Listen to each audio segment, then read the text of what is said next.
नमस्कार, public news times channel Shimla में आपका स्वागत है।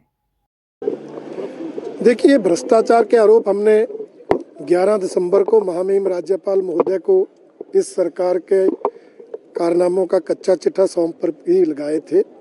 हम चाहते थे उस पर सदन में चर्चा हो और माननीय मुख्यमंत्री जी ने उस चर्चा को चलाने की स्वीकृति दी और माननीय अध्यक्ष महोदय ने हमें अलाउ किया और हमने वो आरोप लगाए हैं कि किस तरह से इस सरकार के मुख्यमंत्री कार्यालय पर ही भ्रष्टाचार के आरोप लगे थे और आज वो आरोप इसलिए सत्यासिद्ध हो रहे हैं कि जिस कंपनी से 25 करोड़ के लेन देन की बात हुई थी, इस सरकार ने Himachal Pradesh power corporation limited के माध्यम से उस कंपनी को कई तरह के लाभ पहुंचाने का प्रयास किया है। उनको एक्सटेंशन ऑफ टाइम दिया गया, उनका 162 का जुर्माना माफ़ किया गया, उनका 150 करोड़ का काम 288 करोड़ में दिया गया। उन्होंने मलबे को हटाने का रेट जो 67 रुपये पर क्यूबिक मीटर था 88 रुपये पर क्यूबिक मीटर हो गया। 1,74,000 क्यूबिक मीटर मलबा हटना था 3,74,000 क्यूबिक मीटर हो गया। तो जब ये लाभ दिए गए और इसके प्रूफ है, मैंने दिए हैं, Himachal Pradesh power corporation limited की 86वीं 87वीं 88वीं बैठक की प्रोसीडिंग्स में हमने शराब घोटाले का आरोप लगाया। इस सरकार ने विधानसभा में माना है कि इन्होंने यूनिट बड़े किए हैं। सरमार के 5 यूनिट को 1 किया, मंडी के 8 यूनिट को 1 किया, चंबा के 11 यूनिट को 1 किया, बिलासपुर के 5 यूनिट को 2 यूनिट करके और ठेकेदारों को लाभ पहुंचाया। सिंगल टेंडर जो है वो इन्होंने इशू किया है। और ऐसा कहाँ होता है कि सभी जिलों के ठेके जो है वो रिजर्व प्राइस के बराबर चले जाए। ऐसा तभी होता है जब ठेकेदार और जो प्रशासन है वो मिलकर काम करते हैं। और एक जिले के हमने आरटीआई की रिपोर्ट भी साथ लगाई है, प्रूफ वो भी दिया है।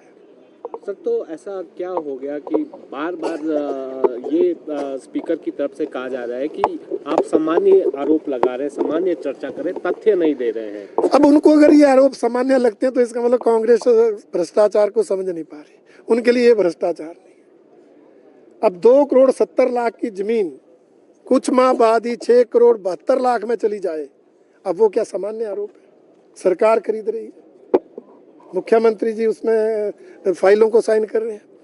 2 फैक्ट्रियां खरीदने की धारा 118 में परमिशन मिलती है, 6 महीने अंदर उनको बेचने की भी परमिशन मिलती है। 10 गुना ज्यादा दामों पर बेची जा रही है। धर्मशाला जैसे जिला मुख्यालय में सरकारी जमीन पर पेट्रोल पंप लगाने को डीसी एनओसी दे रहे हैं विदाउट कोडल फॉर्मेलिटीज। मैंने वो लेटर लगाए हैं, हर आरोप का हमने प्रूफ दिया है, परंतु सरकार बौखला गई है, मुख्यमंत्री जी बौखला गए हैं। इसलिए चर्चा को डाइवर्ट करने की कोशिश है। फलाना अनुराग जी के, फलाना उस नेता के, ये चर्चा का हिस्सा ही नहीं है। इतने गंभीर आरोप हैं। अगर सरकार पाक साफ है तो मुख्यमंत्री उनका जो है आरोपों के तथ्यों के साथ जवाब दे और अपने आप को पाक साफ सिद्ध करे। परंतु इस तरह चर्चा को डाइवर्ट करना ये सदन की गरिमा के खिलाफ है, इसकी हम निंदा करते हैं। और मेरा माननीय अध्यक्ष महोदय से ये बार बार आग्रह है कि भाई हम आरोप लगा रहे हैं, जो गंभीर आरोप है उनके तथ्य दे रहे हैं, परंतु कुछ आरोप मीडिया की रिपोर्ट्स के आधार पर होते हैं। अब जैसे गगरेट में 50 ट्रक अवैध लकड़ी ले जाते हुए पकड़े, मीडिया ने उसको उठाया, डीएफओ की मीडिया ने उसमें बयान लिया, डीएफओ ने स्वीकार किया। और 3 दिन पहले उप मुख्यमंत्री जी ने एक भाषण में ऊना में स्वीकार किया, पब्लिकली अधिकारियों को निर्देश दिए कि ऐसी घटना दोबारा नहीं घटनी चाहिए। अब उसके बावजूद भी उसका प्रूफ सरकार मानेगी तो क्या हम बॉर्डर पे कैमरे लेके खड़े होंगे? आरोप तो यही है, तथ्य तो यही है ना कि मीडिया ने उठाया, सरकार ने सफाई नहीं दी, अधिकारी ने स्वीकार कर लिया और यहाँ तो उप मुख्यमंत्री भी स्वीकार कर रहे, उसके बावजूद बोल रहे तथ्य नहीं। तो ये इस चर्चा से बौखला गए हैं, जो आरोप लगे हैं उससे बौखला गए हैं, इसलिए अपने ही जाल में ये सरकार फंस कर रह गई है। उप मुख्यमंत्री कह रहे हैं, आपको लगता है वो तो बोलेंगे? उन्होंने तो जो भी आरोप है उससे भटकना है।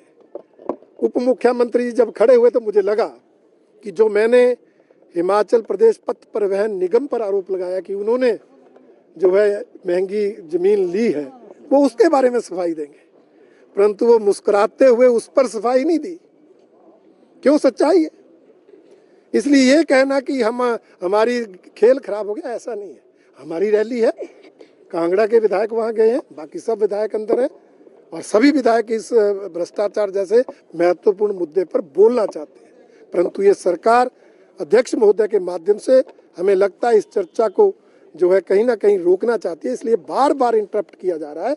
मेरी अध्यक्ष महोदय से गुजारिश है, जब उन्होंने अलाउ किया है तो सामान्य ढंग से इस चर्चा को गंभीरता के साथ होने दें। धन्यवाद। रोजाना ताज़ा खबरों के लिए जुड़े रहें public news times channel Shimla के साथ। सभी सोशल मीडिया प्लेटफॉर्म पर हमारे चैनल को लाइक, शेयर और सब्सक्राइब करें।